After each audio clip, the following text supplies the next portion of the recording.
ఇక కేంద్ర ప్రభుత్వ ఉద్యోగులకు జాతీయ పెన్షన్ స్కీమ్ విషయంలో వైఎస్ఆర్ కాంగ్రెస్ పార్టీ అధినేత వైఎస్ జగన్ ప్రభుత్వం అనుసరించిన విధానం వైపే కేంద్ర ప్రభుత్వం కూడా అడుగులు వేస్తుంది. 2004 నుంచి అమల్లోకి వచ్చేసిన జాతీయ పెన్షన్ స్కీమ్ ద్వారా ఉద్యోగులు రిటైర్ అయ్యాక వారికి పెన్షన్ చాలా తక్కువగా వస్తుందని, పాత పెన్షన్ స్కీమును అమలు చేయాలని కేంద్ర ప్రభుత్వ ఉద్యోగులతో పాటు వివిధ రాష్ట్ర ప్రభుత్వ ఉద్యోగులు డిమాండ్ చేస్తున్న విషయం తెలిసిందే.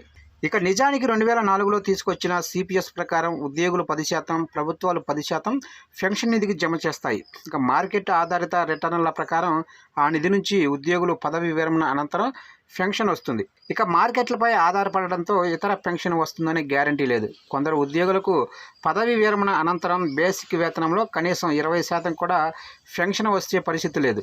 ఈ నేపథ్యంలో 2019 ఎన్నికల ముందు రాష్ట్ర ప్రభుత్వ ఉద్యోగుల డిమాండ్ మేరకు సిపిఎస్ను రద్దు చేస్తామని వైఎస్ జగన్ హామీ ఇచ్చారు. అయితే సిపిఎస్ కేంద్ర ప్రభుత్వం తీసుకున్న నిర్ణయం అయినందున దీనిపై జగన్ ముఖ్యమంత్రి అయ్యాక సుదీర్ఘ కసరత్తు చేశారు. 2004కు ముందు ఉద్యోగంలో చేరిన వారికి పాత పెన్షన్ విధానంలో పదవి విరమణ తర్వాత ఎక్కువ పెన్షన్ రావడం, 2004 తర్వాత ఉద్యోగంలో చేరిన వారికి చాలా తక్కువ పెన్షన్ రావడం వంటి అసమానతలు నెలకొన్నాయి. అలాగని సిపిఎస్ రద్దు చేసి పాత పెన్షన్ విధానంలోకి వెళ్తే రాష్ట్రాల ఆర్థిక వ్యవస్థపై భవిష్యత్తులో పెనుభారం పడటమే కాకుండా జీతాలు, పెన్షన్లు చెల్లించలేని పరిస్థితి కూడా నెలకొంటుందని ఆర్బీఐ వంటి సంస్థల అధ్యయనాలు పేర్కొన్నాయి. ఇక ఇదిలా ఉంటే కేంద్ర ప్రభుత్వ ఉద్యోగుల డిమాండ్ నేపథ్యంలో జాతీయ పెన్షన్ స్కీమ్ విధానంలో మార్పులు చేయడానికి కేంద్ర ఆర్థిక శాఖ కార్యదర్శి నేతృత్వంలో కమిటీని ఏర్పాటు చేసింది.